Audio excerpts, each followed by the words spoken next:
Video को like करें, follow करें, सब्सक्राइब करें। आओ चलते हैं वीडियो की तरफ, वीडियो पूरा देखें। एक दिन की बात है, ब्राह्मण अपने पत्नी से कहने लगा, भाग्यवान, अब मैं इस गांव में नहीं रहूंगा। पिछले 25 सालों से इस गांव में भिक्षा मांगकर 2 वक्त का रोटी जुटा पाता था। अब तो इस गांव में भिक्षा भी नहीं मिलती। पड़ोसी राज्य में कई अवसर है, मैं वहां जाकर पूजा पाठ कराऊंगा। वहां के लोग खुश होकर मुझे दक्षिणा देंगे। इसी बीच मैं तुम्हारे पास कभी कभी आता रहूंगा। तुम अपना ख्याल रखना। अगले दिन सुबह होते ही ब्राह्मण अपना गांव छोड़कर पड़ोसी राज्य में जाने लगा। पड़ोसी राज्य में जाने का रास्ता घने जंगल से होकर गुजरता था। ब्राह्मण चलते चलते बहुत थक गया। आखिर में वह पड़ोसी राज्य के काशीपुर गांव में प्रवेश किया। थका हारा ब्राह्मण ने उस गांव में देखा। अगले दिन उस गांव में ये क्या? यहाँ तो पहले से ही कई ब्राह्मण मौजूद हैं। लगता है मेरी दाल यहाँ पर नहीं गलेगी। तभी ब्राह्मण के दिमाग में एक तरकीब आई। उसने सोचा, अगर मैं इसी गांव में बिना दान दक्षिणा के कुछ दिनों तक पूजा पाठ कराऊंगा तो लोग मुझसे ही पूजा करवाएंगे। फिर यहाँ पर मौजूद सभी ब्राह्मण अपने आप भाग जाएंगे। अब ब्राह्मण काशीपुर गांव में बिना दान दक्षिणा के लोगों के घरों में पूजा पाठ कराने लगा। और गांव के बीचों बीच एक शिव जी का मंदिर था। उसी मंदिर में ब्राह्मण रहने लगा। इसी तरह समय बीतता गया। कुछ महीनों के बाद ब्राह्मण को अपनी पत्नी की याद आई। अब मुझे घर जाना चाहिए। पता नहीं भाग्यवान कैसी होगी। काफी दिन हो गया मुझे यहाँ आए हुए। मैं यहाँ आकर भी धन नहीं कमाया। मैं कल सुबह होते ही अपने गांव लौट जाऊंगा। अगले दिन सुबह सुबह ब्राह्मण थैला लेकर अपने घर लौटने लगा। तभी उसे रास्ते में गांव के जमींदार मिल गया।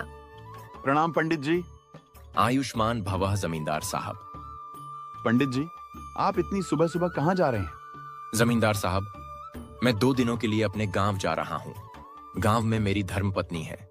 मैं कुछ ही दिनों में वापस आ जाऊंगा। पंडित जी, आप खाली हाथ घर जाएंगे तो मुझे अच्छा नहीं लगेगा। आप इतने दिनों तक गांव वालों की सेवा किए हैं और किसी से दक्षिणा में 1 रुपया भी नहीं लिए हैं। पंडित जी, आप मेरे साथ चलिए।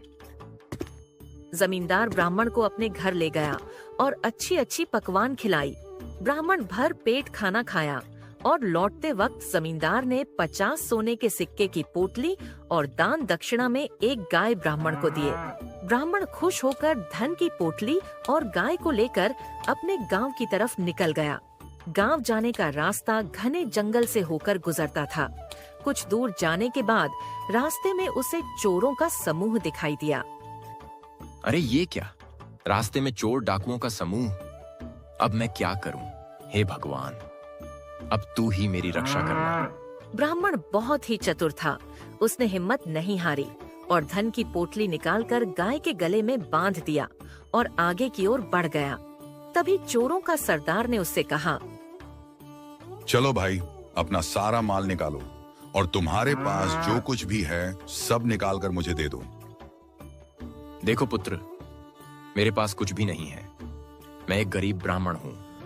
मेरे पास इस गाय के अलावा कुछ भी नहीं है। कृपा करके मुझे जाने दो।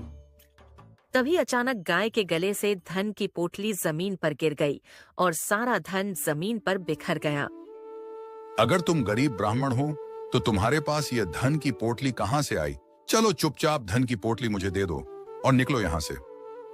देखो पुत्र, मुझे छोड़ दो। मैं आपको सारी सच्चाई बता देता हूँ। दरअसल ये गाय सोना देती है।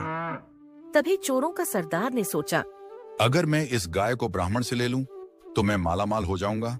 मेरे पास धन ही धन हो जाएगा और मैं इस राज्य का अमीर व्यक्ति हो जाऊंगा। ठीक है ब्राह्मण, तुम गाय को मुझे दे दो और निकलो यहाँ से। नहीं नहीं, मैं इस गाय को आपको हरगिज नहीं दूंगा। इस गाय के अलावा मेरे पास कुछ भी नहीं है। ठीक है, मैं तुम्हें इस गाय के बदले 100 सोने का सिक्का दूंगा। ठीक है पुत्र, परंतु मैं आपको एक बात बताना चाहता हूँ। इस गाय को आप सभी 1-1 दिन करके रखना, वरना आप सभी लोग आपस में लड़ने लगोगे। ये लो पोटली, इसमें 100 सोने का सिक्का है। पोटली को संभालो और निकलो यहाँ से। ब्राह्मण सिक्कों की पोटली लेकर अपने गांव की तरफ चल दिया। घर पहुंचकर उसने अपनी पत्नी को सारी बातें बताई और दोनों बहुत खुश हुए। इधर चोरों का समूह गाय को लेकर अपनी गुफा में चले जाते हैं। तभी चोरों के सरदार ने अपने आदमियों से कहा, देखो भाई, इस गाय को सबसे पहले मैं रखूंगा, इसके बाद बारी बारी से सभी लोग रखेंगे। अब सरदार के आदमियों ने सरदार की बातें मान ली और सरदार गाय को लेकर अपने गुफा में सो गया। अगले दिन सुबह होते ही सरदार ने देखा कि गाय के पास सोने का एक भी सिक्का नहीं है। चोरों का सरदार समझ गया कि ब्राह्मण ने उसे बेवकूफ बनाया। तभी सरदार के आदमी वहां आ जाते हैं और सरदार से पूछते हैं, सरदार, आपको इस गाय से रात भर में कितने धन मिले? आज रात तुम इस गाय को रखो, तुम्हें खुद पता चल जाएगा कि गाय कितना धन देती है। इसी तरह एक एक करके सभी चोरों ने गाय को रखा, लेकिन किसी को गाय से एक भी रुपया नहीं मिला। सभी लोग समझ गए कि ब्राह्मण ने उन्हें मूर्ख बनाया। उस ब्राह्मण ने हमें बेवकूफ बनाया है, उसे सबक सिखाना होगा। उसने हमें साधारण सी गाय हमें 100 सोने के सिक्कों के बदले दिए हैं। उससे अपना धन वापस लेंगे और उसे बेवकूफ बनाने की सजा भी देंगे। सभी चोर ब्राह्मण के घर की ओर निकल गए। तभी ब्राह्मण ने देखा कि चोर उसके घर की तरफ ही आ रहे हैं। इसी बीच ब्राह्मण घर के अंदर जाकर अपनी पत्नी से कहने लगा, सुनो भाग्यवान, चोरों का समूह अपने घर की ओर आ रहे हैं। मेरे बारे में पूछे तो तुम कह देना कि गांव में भिक्षा मांगने गए हैं। फिर हमारे कुत्ते टॉमी को भेज देना मुझे बुलाने के लिए। तभी चोरों का समूह ब्राह्मण के घर पर आ गए और बोले, कहाँ है वो ब्राह्मण? हमें उससे बात करनी है। भाई साहब, वो तो गांव में भिक्षा मांगने गए हैं। आप रुकिए, मैं अभी टॉमी को भेजकर उन्हें बुलवाती हूँ। ये सब क्या है? क्या सच में यह कुत्ता तुम्हारे पति को घर पर लेकर आ जाएगा? हाँ, जब वह गांव में भिक्षा मांग रहे होते हैं और मुझे उनसे बात करनी होती है, तो मैं इस टॉमी को भेजकर उन तक अपना बात पहुंचा देती हूँ। चोर ब्राह्मण की पत्नी से बात कर ही रहे थे, तभी वहाँ पर ब्राह्मण आ जाता है। अरे पुत्र, आप लोग यहाँ, बताओ कैसे आना हुआ? टॉमी ने मुझे अभी अभी बताया कि आपको मुझसे जरूरी बात करनी है।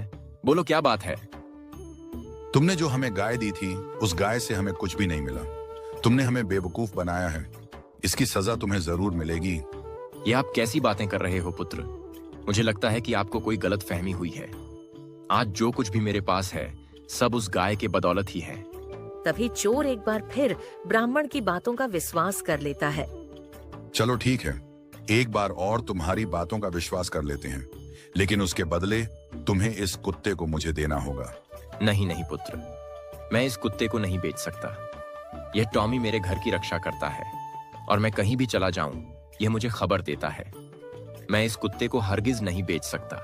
सुनो ब्राह्मण, हम इस कुत्ते के बदले तुम्हें 50 सोने के सिक्के और दे रहे हैं। ये लो 50 सोने के सिक्के।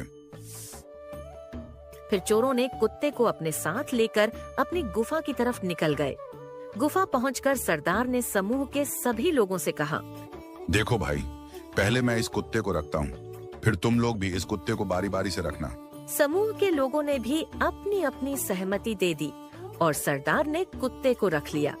फिर सरदार ने अपने बेटे को बुलाया और कहा, सुनो मनु बेटा, मैं काम पर जा रहा हूँ। अगर मेरी जरूरत पड़े तो इस कुत्ते को मुझे बुलाने के लिए भेज देना।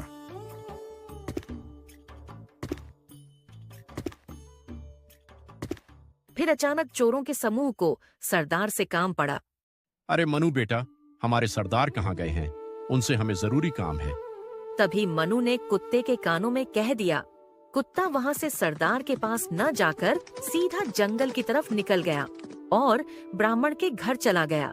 जब सरदार शाम को घर वापस आया तो उसने देखा कि कुत्ता गुफा में नहीं है। वह क्रोधित होकर बोला, ब्राह्मण ने दूसरी बार हमें मूर्ख बनाया है। चलो चलकर उसे सबक सिखाते हैं।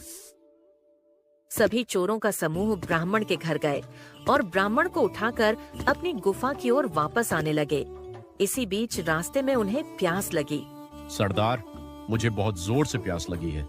गला सूख रहा है। आसपास कोई तालाब हो तो मैं अपनी प्यास बुझा कर आता हूँ। हाँ भाई, मुझे भी प्यास लगी है। चलो उस तालाब से पानी पीकर आते हैं। फिर चोरों ने ब्राह्मण को एक पेड़ में बांध दिया और तालाब में पानी पीने चले गए। तभी वहाँ पर एक भेड़ चराने वाला चरवाहा आया और ब्राह्मण से बोला, अरे भाई, तुम इस पेड़ से बांधकर यहाँ पर क्या कर रहे हो इस घने जंगल में? तुम्हें जानवरों से डर नहीं लगता क्या? अरे भाई, क्या बताऊं तुम्हें, मैं एक ब्राह्मण हूं। पास ही के गांव में मैं विवाह कराने गया था। जब मैं मंत्र पढ़ने लगा तभी अचानक दूल्हे की मौत हो गई। फिर मैं मंडप से भागने लगा। तभी दुल्हन के भाइयों ने मुझे पकड़कर इस पेड़ से बांध दिया और वे लोग जबरदस्ती मेरी शादी अपनी बहन से करवाना चाहते हैं। अब तुम ही बताओ भाई, मैं पहले से ही शादीशुदा हूं, मैं क्या करूंगा एक और शादी करके।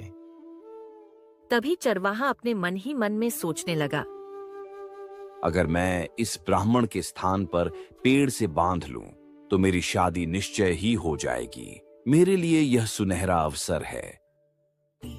ब्राह्मण भाई, तुम चिंतित मत हो, अपनी जगह मुझे बांध दो। अभी तक मैं कुंवारा ही हूं, मेरी शादी नहीं हुई है। ब्राह्मण उस चरवाहे को पेड़ से बांधकर वहां से चला जाता है। जब चोरों के समूह पानी पीकर वापस आए तो उन्होंने देखा कि ब्राह्मण की जगह कोई और है। अरे, उस चतुर ब्राह्मण ने तो हमें तीसरी बार बेवकूफ बना दिया। अब हम उस ब्राह्मण का क्या करें? अब चोरों का समूह उस ब्राह्मण से हार मान लेते हैं और ब्राह्मण को छोड़ देते हैं।